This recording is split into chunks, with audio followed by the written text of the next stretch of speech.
इसमें battery change करना पड़ेगा। 1 है 1।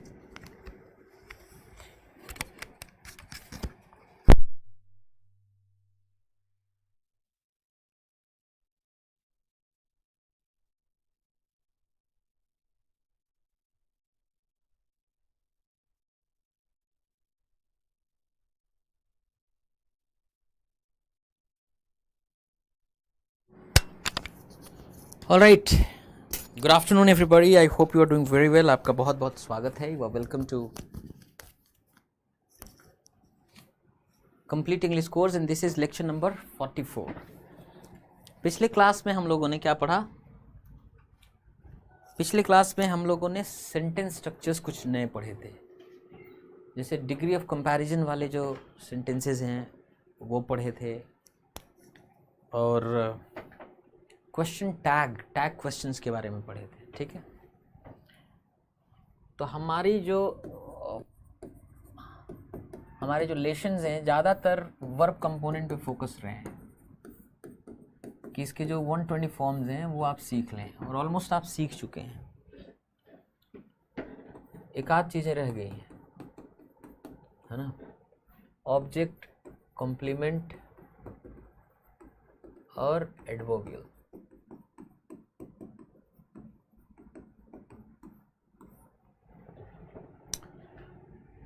पांच चीज़ें होती हैं इंग्लिश में। सब्जेक्ट कंपोनेंट की बात करें तो noun, pronoun, noun phrase, noun clause, infinitive और जीरेंड।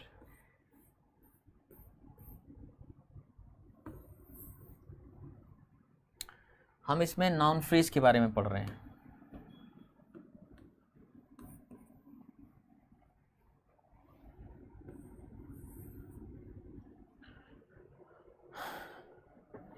देखिए, नाउन फ्रेज का जो फ्रेम होता है ना, नाउन फ्रेज के फ्रेम में क्या होता है कि नाउन तो आता ही है। नाउन को डिटरमिन करने के लिए डिटर्मिनर्स होते हैं। अलग अलग डिटर्मिनर्स का यूज़ हम नाउन के साथ पढ़ चुके हैं। Adjective, adjective phrase, adjective clause, preposition phrase, participle और इन्फिनेटिव। मैंने ये भी बता दिया है कि किनका प्रयोग कहाँ कैसे होता है।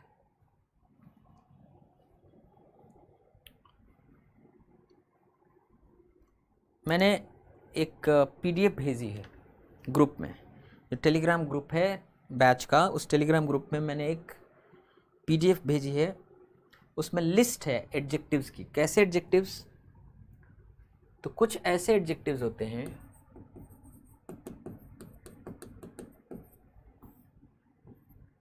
यूज्ड, जो इस्तेमाल किए जाते हैं only before noun, only before noun, जो केवल नाउन के पहले इस्तेमाल होते हैं।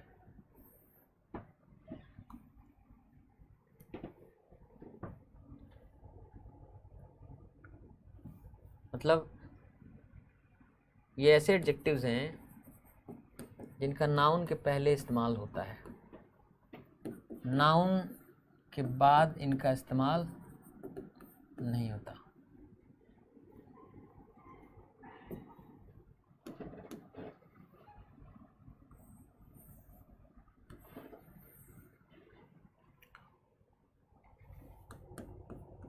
तो ऐसे एडजेक्टिव्स जो हमेशा नाउन के पहले इस्तेमाल होते हैं, नाउन के बाद नहीं। जैसे वेरी, वेरी का मतलब होता है वही। द वेरी मैन, वही आदमी। द वेरी बुक, वही किताब। द वेरी डे, उसी दिन, वही दिन। सोल, सोल का मतलब होता है एकमात्र। The sole proprietor of this company, इस कंपनी के एकमात्र जो मालिक हैं, प्रोपराइटर हैं। परफेक्ट, परफेक्ट मतलब परफेक्ट के कई अर्थ होते हैं, तो ध्यान रखना है कि परफेक्ट का के कई सारे मीनिंग होते हैं, कई सारे अर्थ होते हैं। सटीक, सटीक तो नहीं बल्कि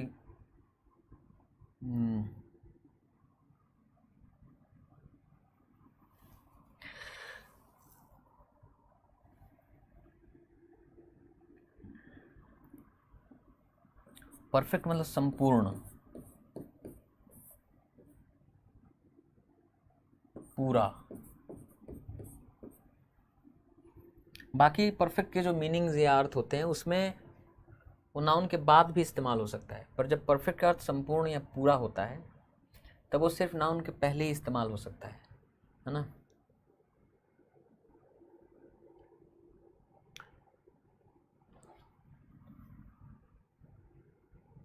जैसे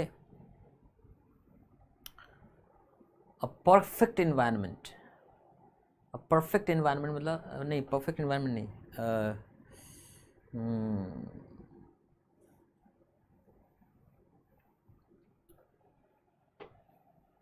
एक ऐसा फ्रेज जिसमें परफेक्ट का अर्थ संपूर्ण या पूरा हो। हाँ, जैसे perfect stranger, he is a perfect stranger, मतलब वो पूरा पूरा संपूर्ण रूप से स्ट्रेंजर हैं, अजनबी हैं मेरे लिए, मैं बिल्कुल नहीं जानता उनको। प्रॉपर,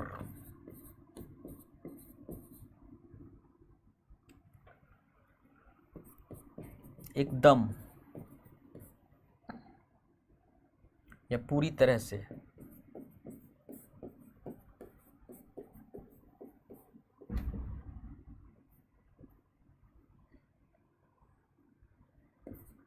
लिटिल, लिटिल मतलब होता है छोटा। अब जैसे अगर आपने ये बोल दिया कि शी इज़ लिटिल, वो छोटी है, या दिस बॉक्स इज़ लिटिल, ये बॉक्स छोटा है, ये दोनों जगह गड़बड़ है।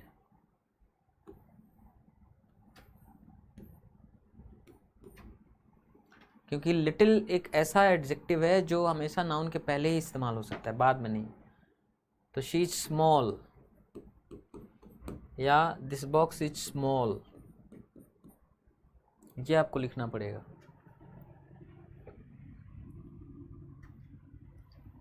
लाइव, लाइव मतलब होता है सजीव, जीवंत। जैसे the live broadcast, the live broadcast of the match, match का सजीव प्रसारण, सीधा प्रसारण। मियर, बस, मात्र।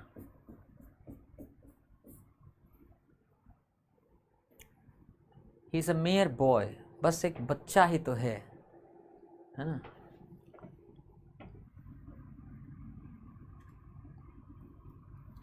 प्रिंसिपल,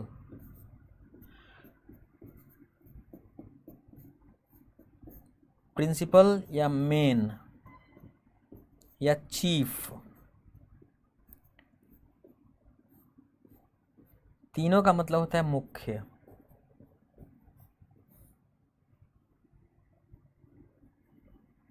प्रिंसिपल, मेन, चीफ, तीनों का मतलब होता है मुख्य।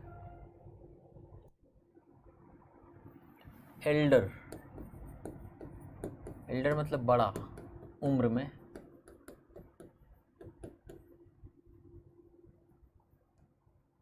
प्लस रिश्ते में, जैसे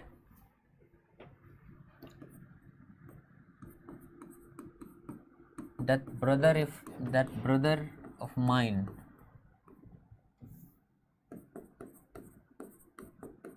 जो ये मेरे भाई हैं, इज एल्डर, वो एल्डर है, ये गलत है। आपको बोलना पड़ेगा that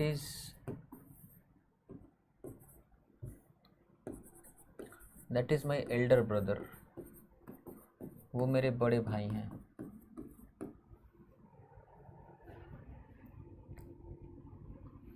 all round, all round का मतलब होता है चौतरफा या चहुमुखी। अब जैसे कहते हैं ना कि इस क्षेत्र का चहुमुखी विकास होगा, यानी ऑल राउंड डेवलपमेंट होगा। किसी बच्चे का संपूर्ण विकास चाहिए, ऑल राउंड डेवलपमेंट चाहिए, तो आपको ये करना पड़ेगा। पोस्ट नेटल या प्री नेटल,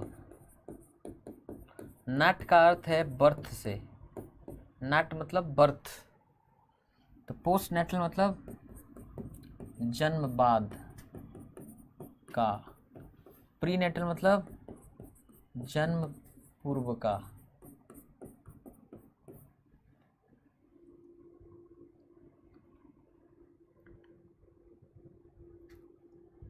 एंटीनाटल, एंटी ANTE जब होता है, एंटी मतलब पूर्व, पहले, जन्म पूर्व का। एस्पायरिंग, एस्पायरिंग मतलब महत्वाकांक्षी, जो जीवन में कुछ बड़ा करना चाहता था।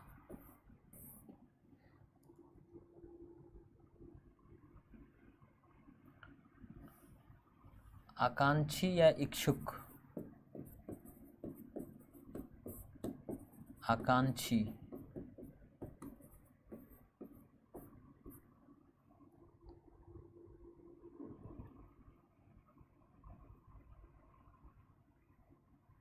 फॉर्मर,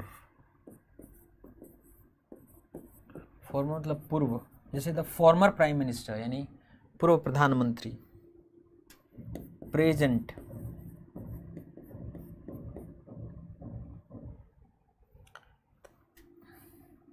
वर्तमान, द प्रेजेंट प्राइम मिनिस्टर, आज जो वर्तमान में अभी हैं प्राइम मिनिस्टर। फ्यूचर, भविष्य के या भविष्य का।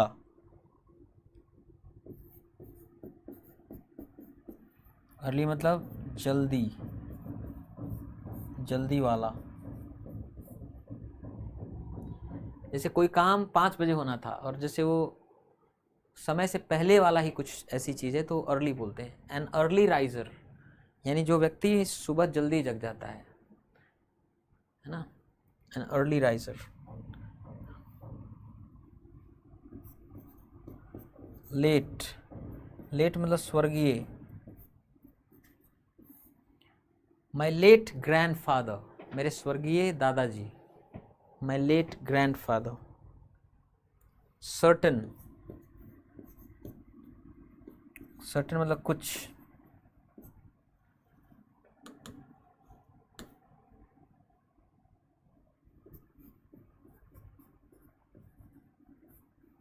जैसे आप कहते हैं सर्टन पीपल, कुछ लोग, है ना।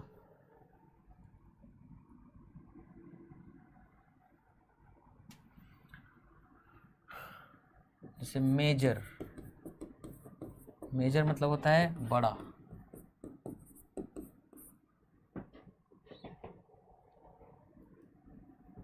ओनली, एकमात्र। He is the only son to his parents, या he is the only son of his parents, वो अपने माता पिता का एकमात्र बेटा है। पर्टिकुलर,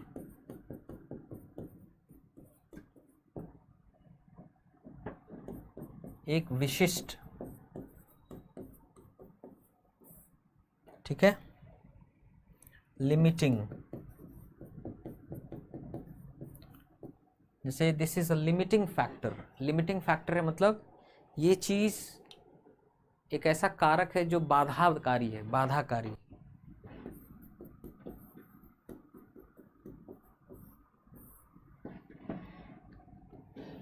एब्सोल्यूट,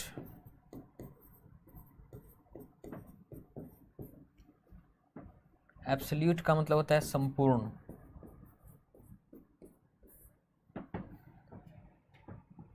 कंप्लीट,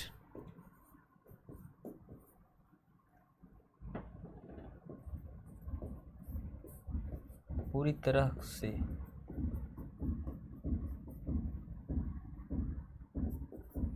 कंप्लीट का अर्थ भी संपूर्ण।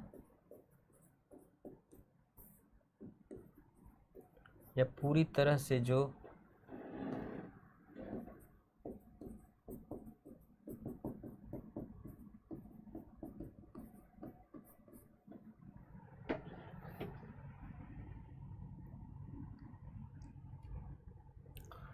प्योर, प्योर मतलब शुद्ध या पूरा पूरा। दिस इज प्योर बिजनेस, ये शुद्ध बिजनेस है, ये पूरा पूरा बिजनेस है, व्यवसाय है। रियल, सच का या असली।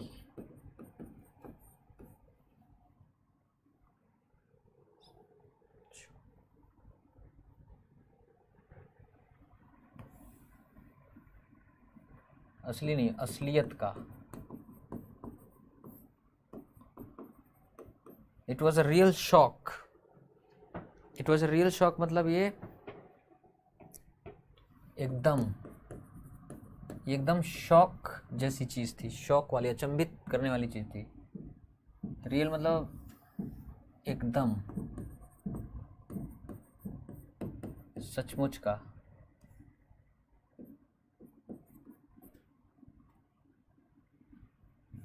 या पूरा, सच में।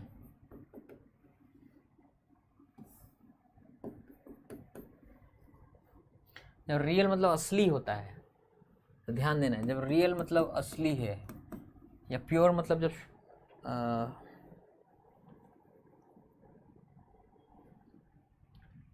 जैसे घी, दिस घी इज प्योर, तो जहाँ वो शुद्ध है, मिलावट नहीं है, इस तरह का जो सेंस है उसमें शुद्ध रूप से हम कह सकते हैं इसको, शुद्ध ना लिख करके शुद्ध रूप से, शुद्ध रूप से।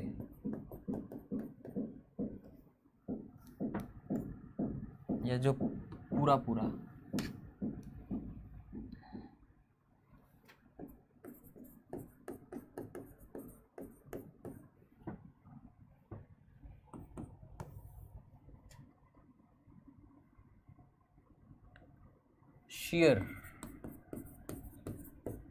sheer हार्ड वर्क, पूरा पूरा,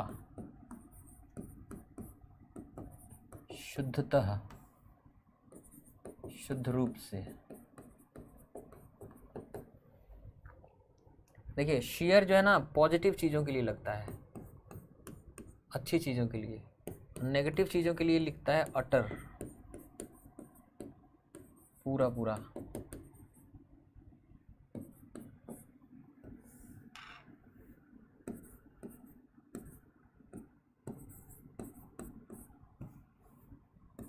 पूरा पूरा या शुद्ध रूप से, या एकदम, एकदम का। ऐसा हिंदी में ऐसा कुछ बनेगा ना, इसे अटर केयरलेसनेस, एकदम लापरवाही, शुद्ध लापरवाही, पूरा पूरा लापरवाही।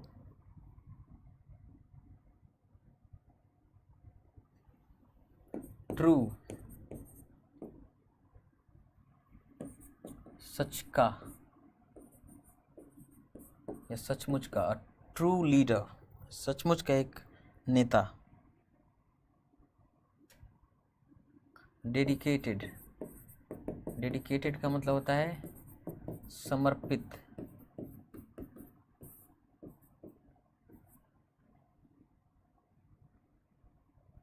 इवेंचुअल,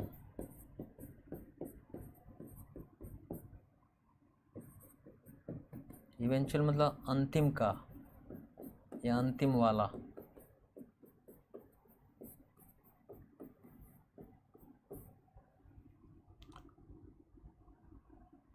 एक्सप्रेस,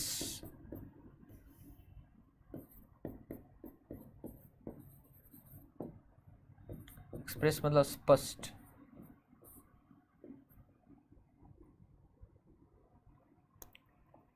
हाई फ्लाइंग, सफल।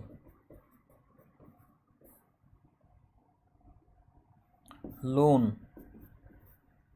अकेला या एकमात्र।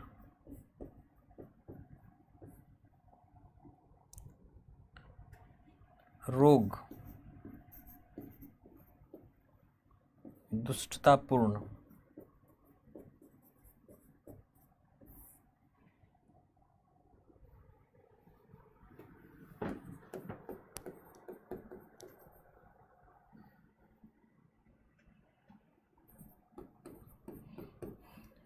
स्टैंड आउट, एकदम अलग सा,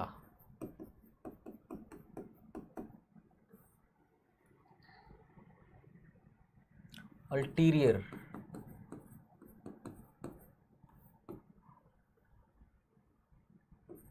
दुष्टता, बुरा, बुरा, दुष्टतापूर्ण या बुरा, बैड, इविल। अल्टीरियर मोटिव है उसका, अल्टीरियर मोटिव है मतलब कोई बुरा उसका मन में कुछ भाव है। अर्बन, शहरी, रूरल, ग्रामीण, गांव का। अर्बन मतलब शहर का, शहरी, ये एडजेक्टिव्स हैं।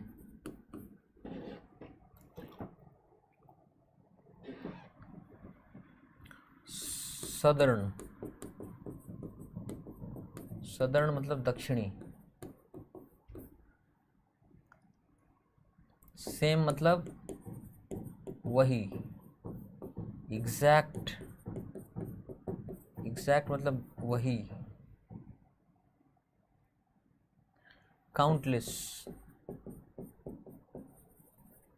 काउंटलेस मतलब अनगिनत, असंख्य।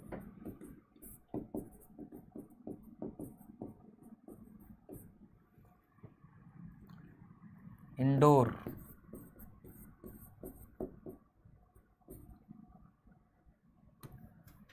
आंतरिक, घर के अंदर का, घर के अंदर वाला। जैसे इंडोर स्पोर्ट्स, इंडोर स्पोर्ट्स मतलब जो घर में रह के खेल सकते हैं। आउटडोर स्पोर्ट्स मतलब घर से बाहर निकल के खेलना पड़ेगा। आउटडोर, घर से बाहर का। ओकेजनल,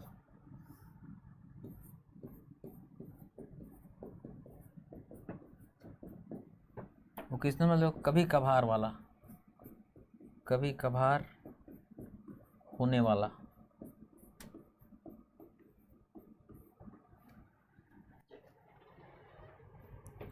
तो ये ऐसे एडजेक्टिव्स हैं जो हमेशा नाउन के पहले ही आ सकते हैं, नाउन के बाद नहीं आ सकते हैं।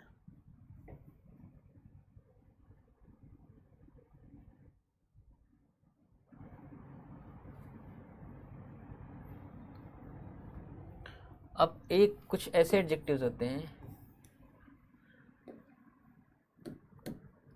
Adjectives which can never be used, जो कभी यूज्ड ही नहीं किए जा सकते बिफोर नाउन्स।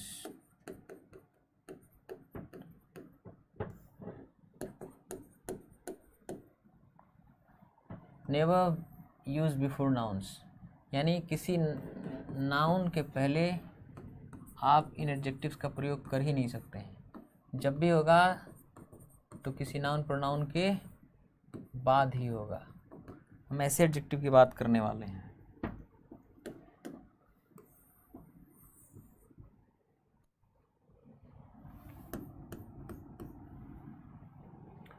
अभी हमने पढ़ा कि ऐसे नाउन्स जो हमेशा ऐसे एडजेक्टिव जो हमेशा नाउन के पहले ही इस्तेमाल होंगे, बाद में नहीं, जो सिर्फ पहले इस्तेमाल होंगे बाद में नहीं होंगे, वो पढ़ा। अब उल्टा पढ़ रहे हैं, ऐसे एडजेक्टिव जो हमेशा नाउन के बाद ही इस्तेमाल होंगे, पहले नहीं। ठीक है, वो कौन कौन से एडजेक्टिव हैं? अफ्लोट, अफ्लोट मतलब तैरता हुआ। अवॉश, अवॉश का मतलब भरा हुआ, लिक्विड से। अस्लीप, सोया हुआ। जैसे आप ये नहीं बोलेंगे एन अस्लीप मैन, एक सोया हुआ आदमी।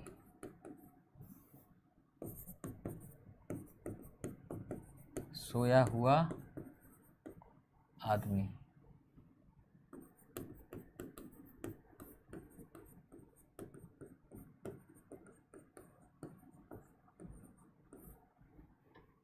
एन अस्लीप मैन नहीं होगा, स्लीपिंग मैन होगा।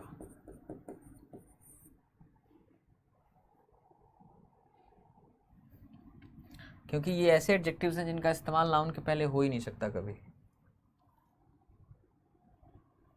एड्रिफ्ट, पानी पर तैरता हुआ।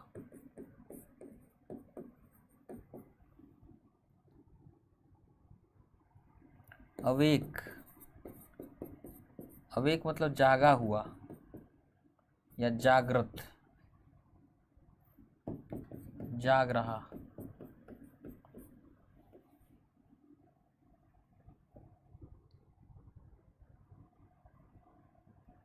अब्लेज,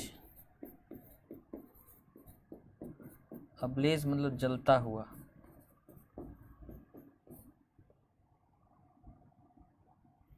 फ्लेम,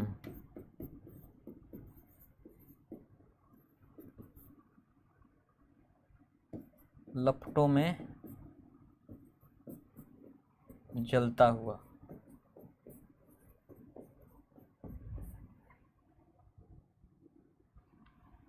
अफ्रेड, भयभीत।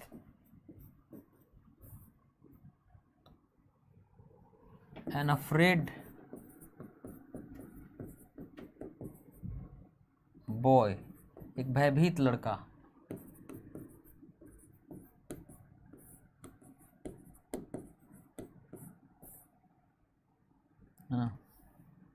A fearful, a fearful boy। अच्छा, एक बात आपको बता दें, बहुत होशियार रहना है, क्योंकि अगर जैसे आपने लिखा fearful और फिर आपने लिखा fearsome, बड़ा फर्क है। fearful मतलब डरा हुआ, जो खुद डरा हुआ है। fearsome मतलब डरावना, भयानक, जिसको देखकर डर लगे। तो कई बार क्या है, इस तरह के वर्ड्स में लोगों को कंफ्यूजन रहता है।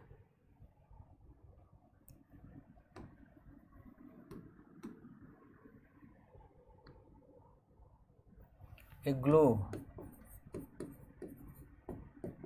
ए ग्लो मतलब जलता हुआ।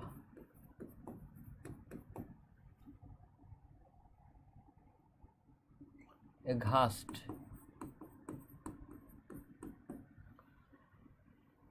ए घास्ट का मतलब होता है कि बहुत ही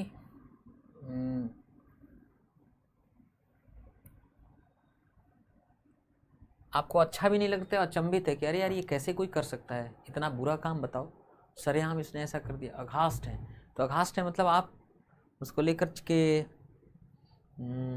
अचंभित, शॉक में हैं आप, अचंभित और भयभीत, एक तरह से कह सकते हैं।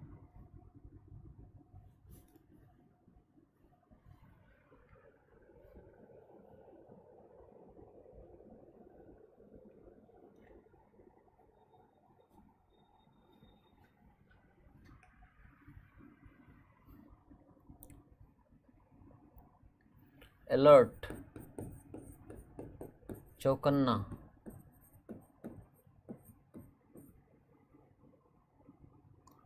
अवेयर, जागरूक। Unaware,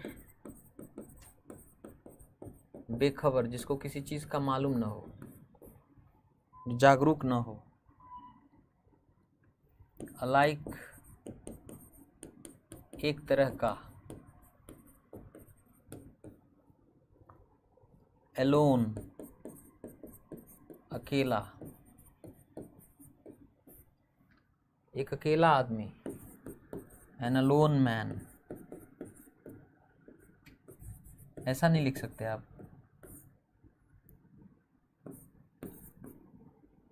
alone person, alone man.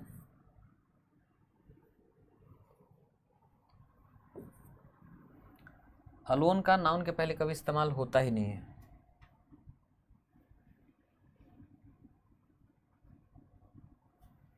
Fond, fond मतलब शौकीन।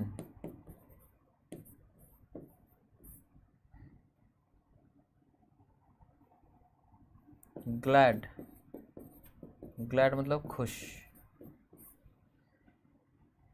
सिक, सिक मतलब बीमार। अनसर्टेन, अनिश्चित, क्या होगा क्या नहीं होगा कैसे होगा, अनिश्चित। बाउंड, से बंधा हुआ।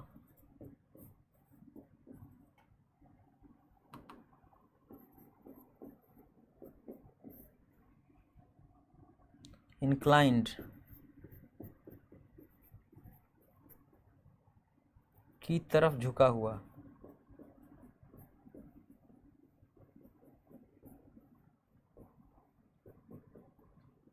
की ओर प्रवृत्त।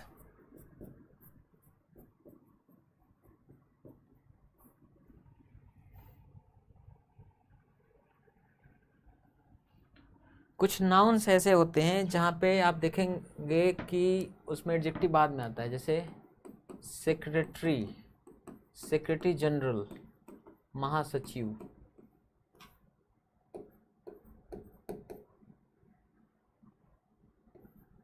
इसमें ये एडजेक्टिव है, ये नाउन है। अटॉर्नी जनरल, महान्यायवादी, अटॉर्नी जनरल, इसमें भी जनरल एडजेक्टिव है। अटॉर्नी वकील नाउन है।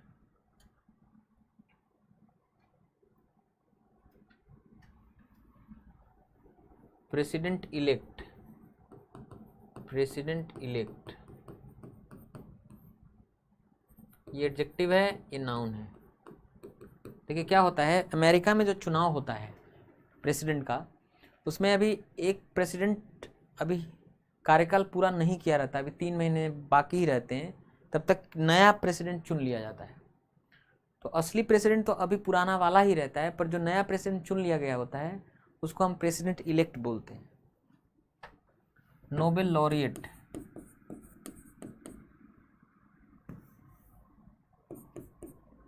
नोबेल लॉरिएट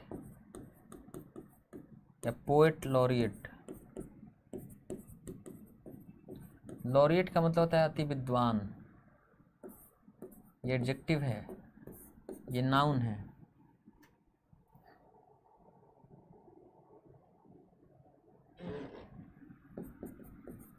एयर अपैरेंट, राजकुमार। अपैरेंट जो स्पष्ट हो, मालूम हो कि कौन उत्तराधिकारी बनने वाला है। जैसे अगर आप सऊदी अरबिया में देखें तो जो किंग है उसके बाद नेक्स्ट किंग कौन बनेगा, वो उत्तराधिकारी कौन होगा, एयर कौन होगा, चुन लिया गया है, पहले से तय है। तो उसको हम एयर अपैरेंट बोलते हैं, जो वहाँ का मेन प्रिंस होता है, जो आगे चल के बनने वाला है राजा। नोटरी पब्लिक,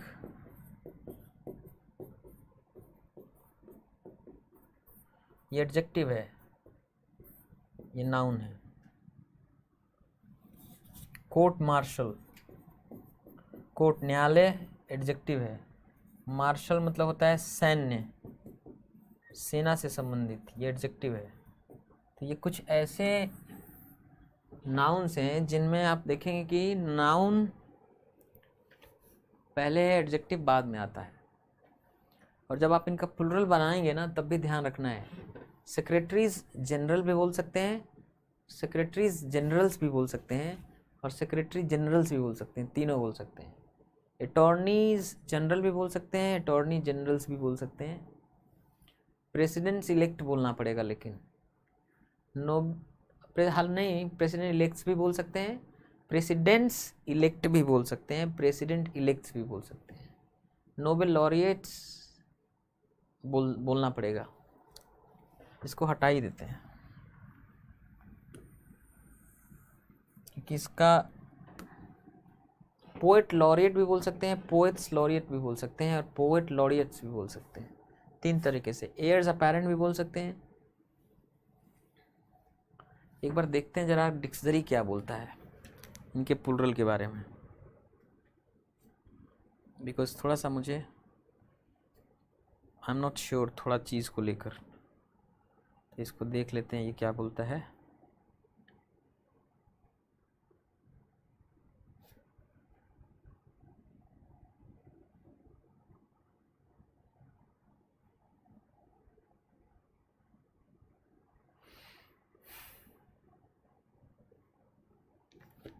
अच्छा,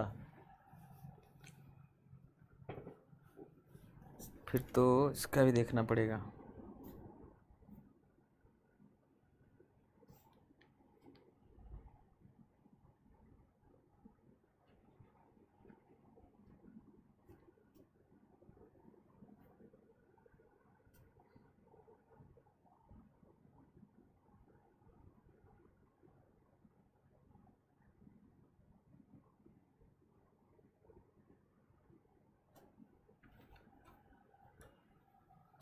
देखिए इसका प्लूरल जो होगा वो सेक्रेटरीज जनरल भी होगा और सेक्रेटरी जनरल्स भी होगा। मतलब एक बार केवल इसका प्लूरल बना दीजिए, दूसरा में इसका प्लूरल बना दीजिए। सेक्रेटरीज जनरल पहला, सेक्रेटरी जनरल्स दूसरा, अटॉर्नीज जनरल, अटॉर्नी जनरल्स दोनों तरीके से। प्रेसिडेंट्स इलेक्ट, प्रेसिडेंट्स इलेक्ट और प्रेसिडेंट इलेक्ट्स हो सकता है कि नहीं वो देख लेते हैं।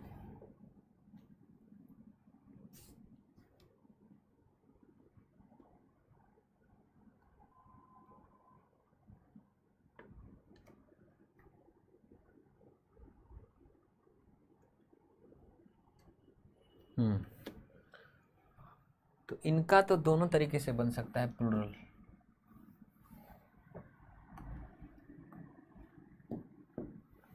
इनका जो प्लूरल है 2 तरीके से बन सकता है, इसका भी प्लूरल 2 तरीके से बन सकता है, इसका लेकिन प्लूरल एक ही तरीके से बनेगा। प्रेसिडेंट्स इलेक्ट सिर्फ नाउन का प्लूरल करेंगे, प्रेसिडेंट्स इलेक्ट एडजेक्टिव का नहीं। इधर क्या है, अटॉर्नीज जनरल भी हो जा रहा है, नाउन का भी प्लूरल कर दे रहे हैं, और अटॉर्नी जनरल्स भी कर दे रहे हैं। सेक्रेटरीज जनरल भी कर सकते हैं, सेक्रेटरी जनरल्स भी कर सकते हैं। पोएट लॉरिएट का पोएट्स लॉरिएट हो रहा है, इसका प्लूरल फॉर्म एक ही है, पोएट्स लॉरिएट।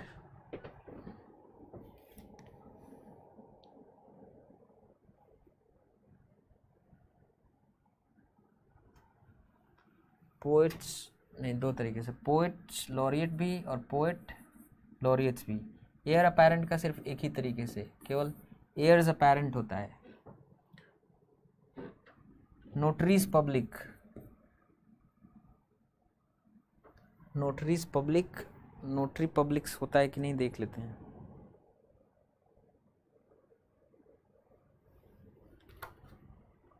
गूगल पे आप ढूंढ सकते हैं, मीनिंग लिख करके उसका डिटेल्ड आप जानेंगे ना, उसमें नीचे ऑप्शन टैप करना रहता है कि डिटेल जानना चाहते हैं तो देख सकते हैं।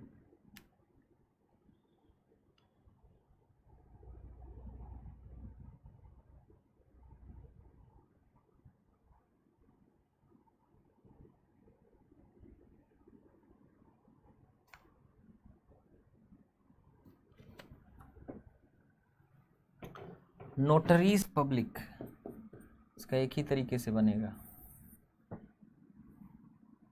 कोर्ट्स मार्शल इसका एक ही तरीके से बनेगा, इसका प्लूरल फॉर्म कोर्ट मार्शल का सैन्य न्यायालय। कोर्ट मतलब न्यायालय, मार्शल मतलब सैन्य।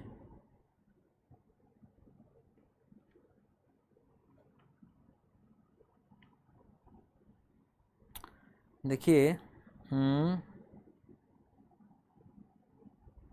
अच्छा, दोनों तरीके से कोर्ट्स मार्शल भी हो सकता है कोर्ट्स मार्शल भी हो सकता है और कोर्ट मार्शल्स भी हो सकता है, दोनों तरीके से बन सकता है।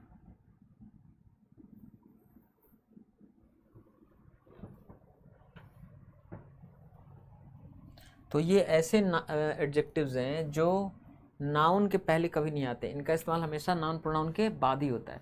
जिस नाउन प्रोनाउन की चर्चा करते हैं हमेशा उसके बाद ही इनका इस्तेमाल होता है ना।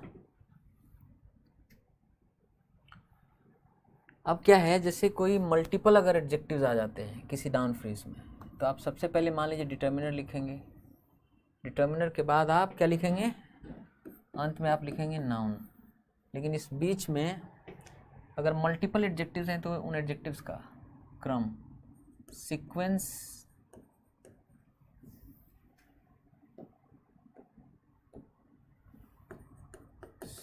Of adjectives, sequence of multiple adjectives.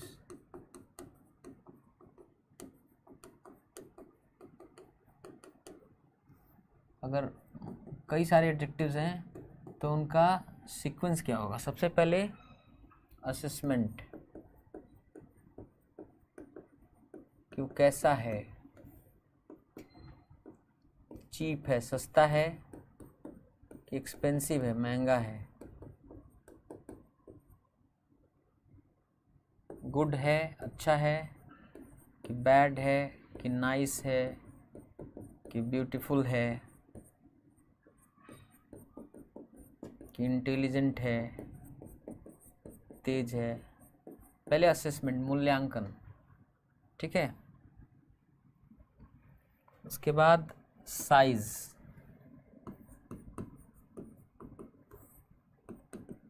Size मतलब बिग है कि स्मॉल है, कि मिड साइज, कि मिड साइज मझौले आकार का है। असेसमेंट, साइज, शेप, फिर इस्तेमाल होता है शेप, कि उसका शेप क्या है, ट्रायंगुलर है,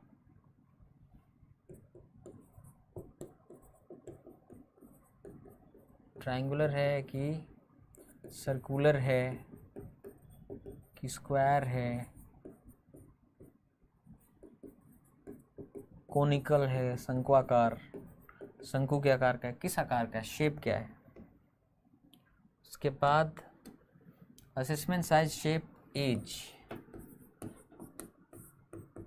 न्यू है कि ओल्ड है, कि यंग है,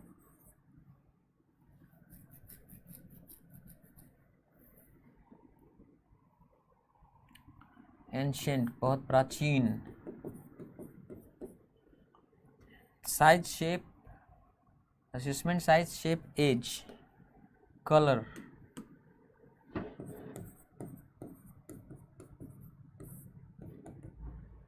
रेड है कि येलो, कि ग्रीन, कि वाइट। तो assessment, size, shape, age, colour,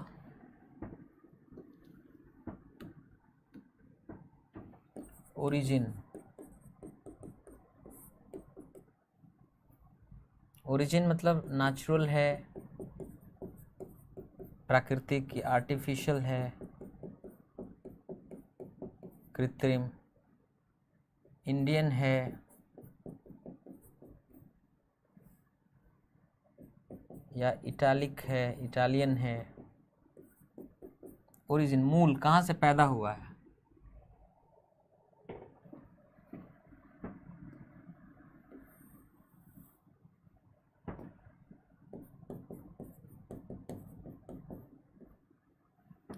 origin, तो assessment, size, shape, age, colour, origin, material,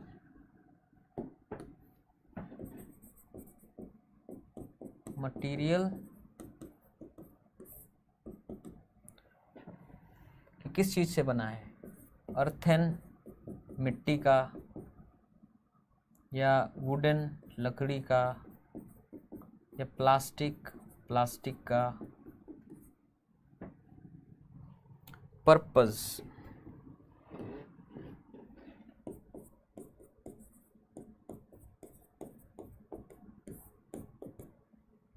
किस पर्पस के लिए बना है। तो जो सीक्वेंस है ना ऑफ मल्टीपल एडजेक्टिव्स, जब अलग अलग एडजेक्टिव्स होंगे तो उनका सीक्वेंस क्या होगा, तो एडजेक्टिव्स का ये सीक्वेंस होगा: assessment, size, shape, age, colour, origin, material, purpose. समझा रहे ना?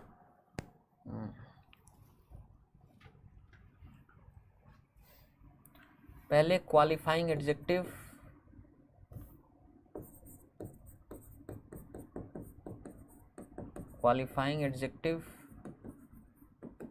फिर क्लासिफाइंग एडजेक्टिव।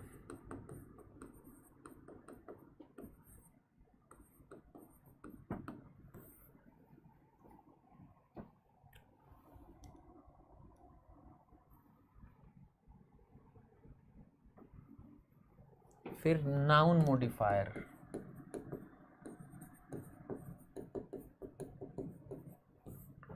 तब नाउन, शुरू में एकदम डिटर्मिनर। जैसे मान लीजिए लिखना है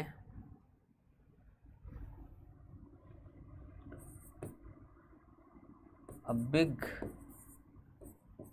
ब्लैक स्क्वायर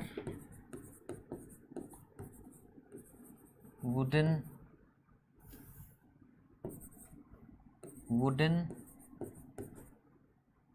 brown square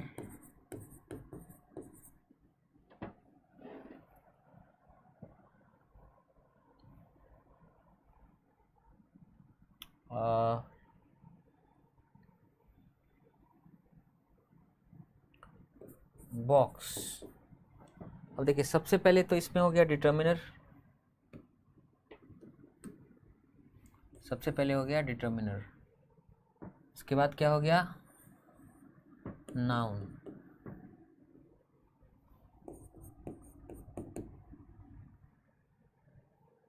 बीच में जो मल्टीपल एडजेक्टिव्स लिखे गए हैं गड़बड़ हैं ये,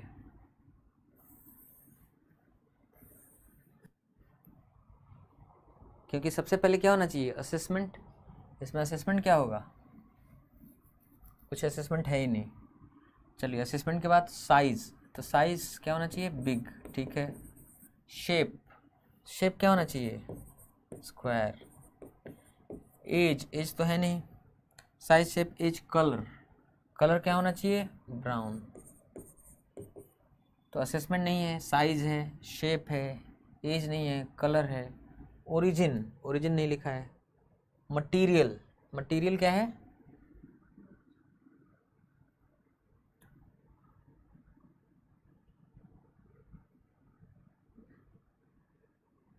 अच्छा दो कलर है, ब्लैक ब्राउन या ब्राउन ब्लैक, दोनों कलर ही हैं, ठीक है।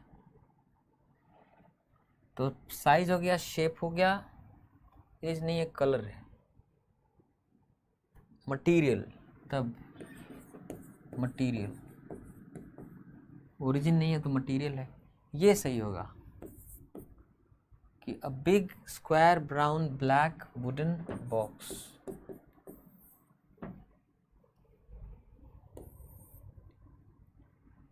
तो जब एक ही नाउन को मॉडिफाई करने के लिए, उसके बाद चर्चा करने के लिए मल्टीपल एडजेक्टिव्स हों, तो उनका सीक्वेंस फिक्स्ड होता है कि किसके बाद क्या आएगा, है ना।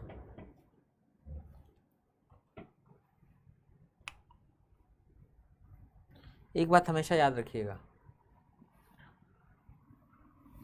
कि अगर सेम, जैसे adjective X Y Z category का है और adjective X Y Z category का है, adjective X Y Z category का है, सेम कैटेगरी का है, तो इनके बीच में कॉमा लगेगा।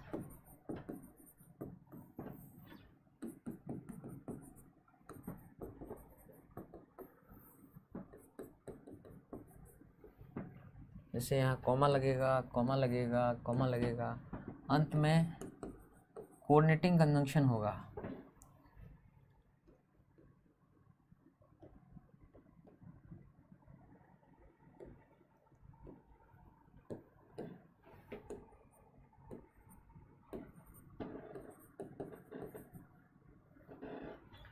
तो एक चीज़ है कि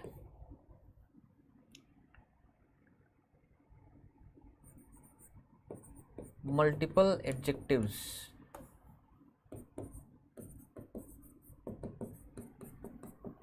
of the same category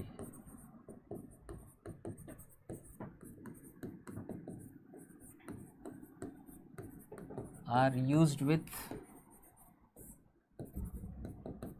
commas and joined by coordinating conjunction, और उसको coordinating conjunction से जोड़ा जाता है। जैसे आप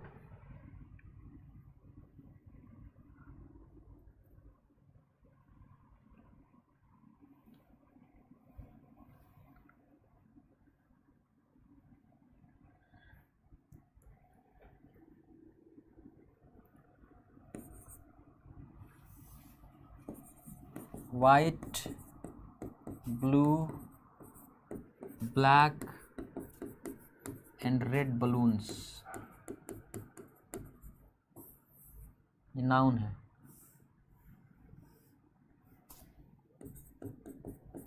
and red balloons,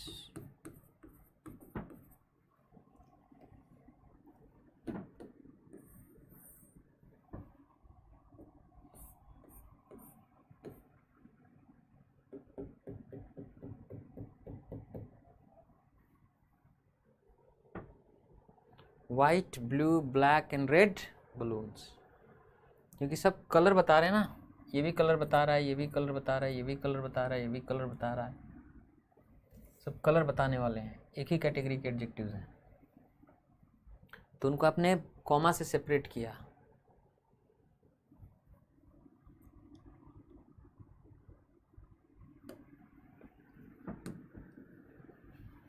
दूसरा है if multiple adjectives are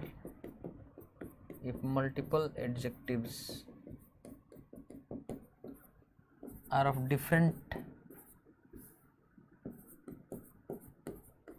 different types, अगर अलग अलग टाइप्स के हैं,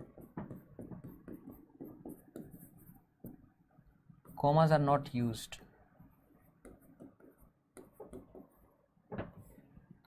commas are not used, comma का यूज नहीं होता है। A young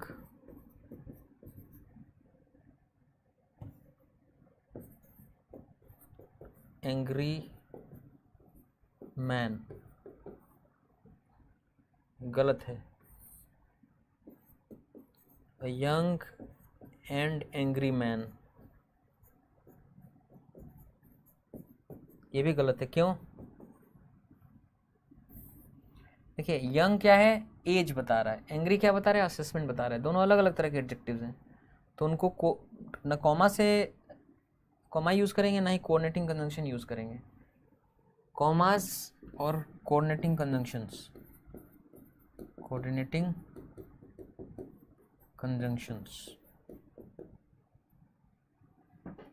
are not used.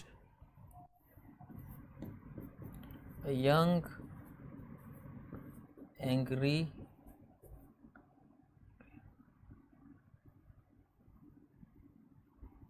गलत लिख दिया सब। An angry young man, क्योंकि इसमें पहले असेसमेंट तब नहीं एज, कॉमा लगा दिया, गलत हो गया। An angry and young man, यहाँ पे भी देखिए एंड की वजह से गड़बड़ हो गया।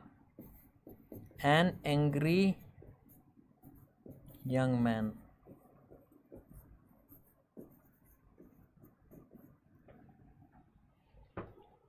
ठीक है।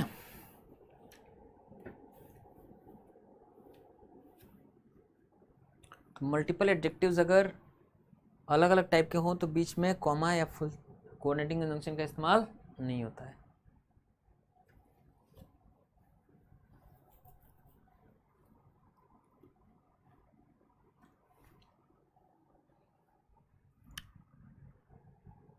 अब जो है आपको सीखना पड़ेगा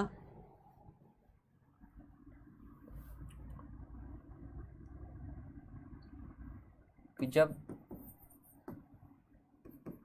एडजेक्टिव का इस्तेमाल आपने सीखा, अब एडजेक्टिव फ्रेज का इस्तेमाल सीखना होगा नाउन के पहले, है ना, या नाउन के बाद।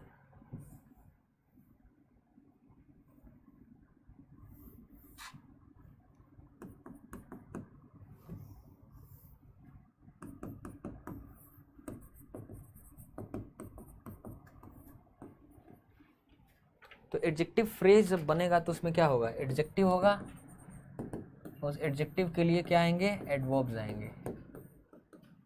तो एडजेक्टिव फ्रेज में यही सीखना होता है कि किस तरह के एडजेक्टिव्स के लिए किस तरह के एडवर्ब्स आएंगे, ठीक है। अब एडजेक्टिव भी तो कई तरह के हैं, जैसे ग्रेडेबल एडजेक्टिव है। अब ग्रेडेबल एडजेक्टिव्स में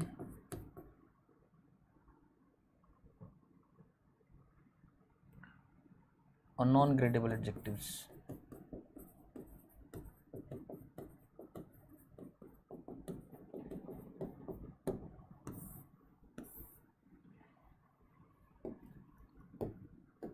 ग्रेडेबल एडजेक्टिव में positive degree of adjective,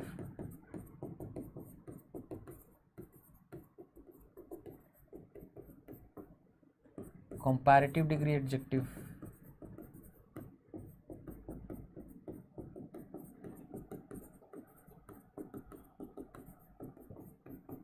superlative degree adjective,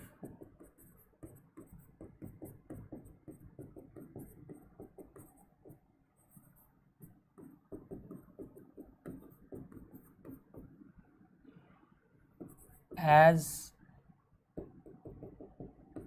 adjective as, इसके साथ कौन से एडवर्ब्स आएंगे, नॉन ग्रेडेबल एडजेक्टिव है उसमें एक्सट्रीम एडजेक्टिव है,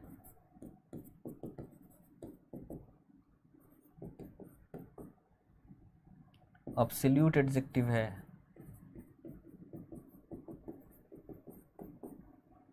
और क्लासिफाइंग एडजेक्टिव है। इनके साथ कौन से एडवर्ब आएंगे सीखना पड़ेगा ना। तो ये अलग अलग तरह के एडजेक्टिव्स हैं, ये अलग अलग तरह के एडजेक्टिव्स के साथ अलग अलग एडवर्ब का इस्तेमाल होता है, तो ये सीखना पड़ेगा, है ना। We have to learn this. Now I must tell you something, मुझे कुछ कहना पड़ेगा आपको, वो ये कि reading and listening is the key. Reading और लिसनिंग की है, चाबी है ना। धीरे धीरे अब इतने केपेबल आप हो गए हैं कि आप अब जीएस पढ़ सकते हैं इंग्लिश में, और शुरू से मैं कहता आ रहा हूँ, right from the start I have been telling this, कि आप जीएस नहीं पढ़ सकते हिंदी में। और अब तो बहाना भी नहीं है, क्योंकि अब आप इतना इंग्लिश जान चुके हैं, सीख चुके हैं कि आप कोई भी चीज़ समझ सकते हैं पढ़ के। So it's high time you started, it's high time मतलब वक्त आ गया है, it is high time you started reading things in English now. अपना जीएस स्टार्ट कर दीजिए, जीएस में पढ़ना शुरू कर दीजिए, जीएस इंग्लिश में पढ़ना शुरू कर दीजिए। तो स्टार्ट रीडिंग एंड राइटिंग, ठीक है। अब आप में से कुछ लोग सोच रहे होंगे सर एक्सट्रीम एडजेक्टिव क्या होता है, एब्सोल्यूट एडजेक्टिव क्या होता है, क्लासिफाइंग एडजेक्टिव क्या होता है। तो मैं आपको बताऊं, देखिए हमने पढ़ा था जब शुरू में, तो पढ़े थे कि एडजेक्टिव दो तरह के होता है, क्वालिफाइंग एडजेक्टिव और classifying adjective. Classifying adjective class या कैटेगरी बताता है, कोई व्यक्ति वस्तु किस कैटेगरी का है। तो भाई किस कैटेगरी का है एब्सोल्यूट क्लासिफाइंग एडजेक्टिव, तो जैसे बताता है कि इंडियन है, कि अमेरिकन है, कि इटालियन है, अर्थन है, कि वुडन है, कि प्लास्टिक है, कि लेदर है, किस चीज़ का बना है, क्लास बताने का। मैरिड है या अनमैरिड है ना।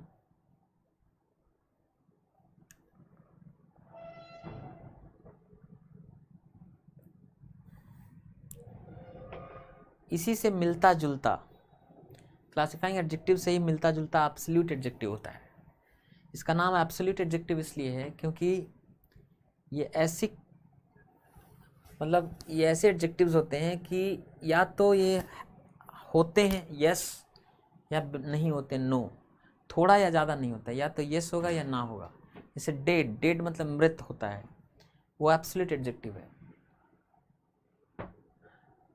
क्लासिफाइंग एडजेक्टिव भी ग्रेडेबल नहीं होते, इनकी भी डिग्री नहीं होती है।